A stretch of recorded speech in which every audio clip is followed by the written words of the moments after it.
Tempoh paling penting dalam pembangunan manusia berumur sejak lahir hingga 8 tahun.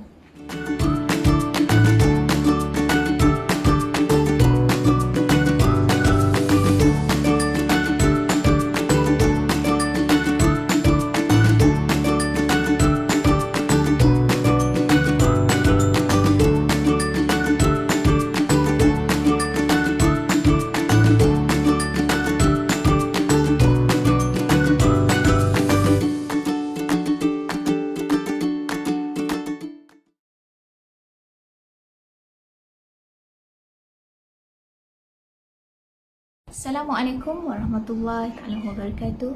Saya Dr. Rahimah Saimin, pensyarah kanan daripada Universiti Sains Islam Malaysia, USIM. Dalam Borak Pak Ilmu kali ini akan mengupas tentang persoalan yang amat menarik.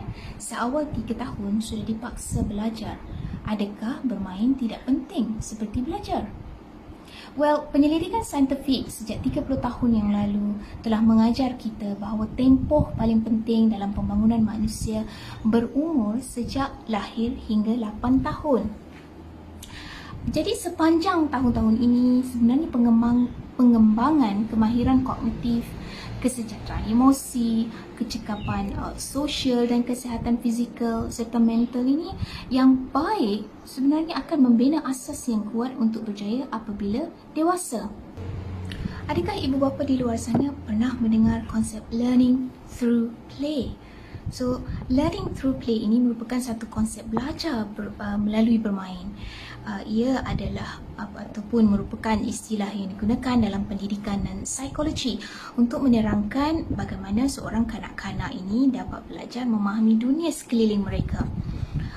Melalui bermain, kanak-kanak are able to develop social and cognitive skills and mature emotionally and gain the self-confidence yang diperlukan untuk kanak-kanak to engage in new experiences and environments.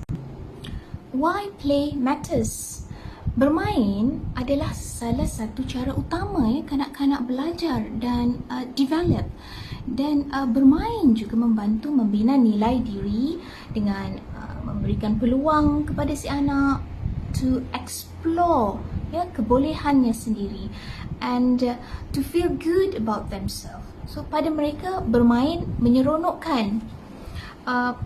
Kita semua tahu bahawa kanak-kanak sebenarnya boleh belajar melalui semua deria mereka, melalui deria rasa, deria sentuhan, penglihatan, pendengaran dan bau. So kanak-kanak sebenarnya akan memerhatikan orang-orang di sekeliling mereka and copy language and behavior. Play takes many forms. Play is meaningful. Play is joyful. Play is actively engaging. And, ibu bapa di luar sana, play is socially interactive. Kanak-kanak kecil dapat develop banyak kemahiran melalui the power of play. Mereka dapat mengembangkan kemahiran berbahasa, emosi, creativity dan kemahiran sosial mereka. Bermain membantu memupuk imajinasi dan give a child a sense of adventure. Melalui bermain juga kanak-kanak dapat mempelajari kemahiran penting seperti problem solving, working with others, sharing and many more. Learning through play atau belajar melalui bermain akan membantu kanak-kanak ini belajar dengan beberapa cara. Pertamanya, kalau kita lihat apabila kanak-kanak bermain sand and water play, itu permainan pasir dan air. Sebenarnya permainan ini dapat menjadi introduction bagi ilmu sains dan matematik. Misalnya, apabila mereka bermain dengan pasir ataupun air contohnya, kanak-kanak tadi boleh belajar tentang ciri-ciri air, iaitu air merupakan cecair, air tidak padat dan air dapat diukur dalam bekas yang berlainan ukuran misalnya. Kemudian contoh yang kedua yang kalau boleh saya bawakan adalah bermain dengan modeling clay ataupun play-doh atau apa-apa juga jenis tanah liat. Melukis, mahupun bermain dengan anak patung. Sebenarnya permainan-permainan ini dapat mendorong kreativiti, imajinasi dan mengekspresi perasaan. Contoh ketiga, building blocks ataupun dalam erti kata lain atau mudah difahami, Lego ataupun jigsaw puzzle. Permainan-permainan seperti ini dapat membantu kanak-kanak mengenai pelbagai bentuk dan ukuran, shapes and measurement. Kemudian dan juga mengembangkan logik.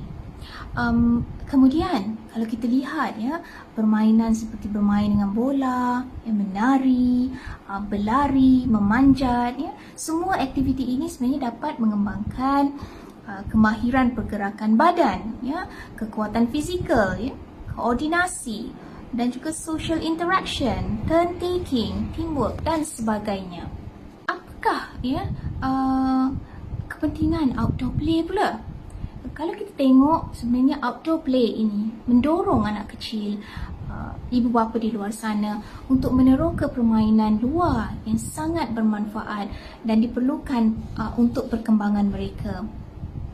Apabila mereka bermain dengan nature, ataupun bermain outdoor play ini sebenarnya membantu mereka untuk belajar tentang banyak ilmu-ilmu persekitaran yang dan seterusnya memberi peluang kepada mereka untuk menggunakan seluruh anggota badan mereka, kemudian dapat develop kemahiran motor kasar mereka.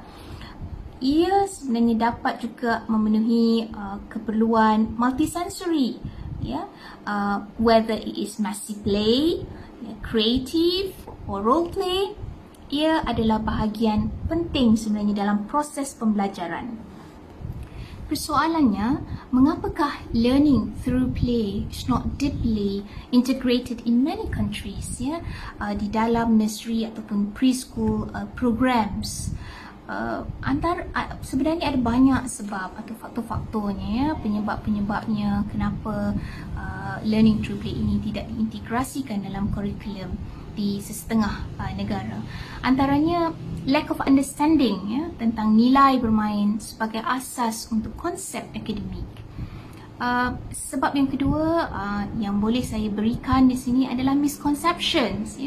Mungkin terdapat segelintir ibu bapa ataupun pengasuh yang mempunyai salah tanggapan mengenai bermain, konsep bermain itu sendiri. Ada yang menganggap bahawa bermain ini take time away from true learning process. Jadi, jom kita sama-sama mencari ilmu agar lebih celik tentang konsep learning through play. Itu sahaja perkongsian saya pada slot kali ini. Sekian, terima kasih.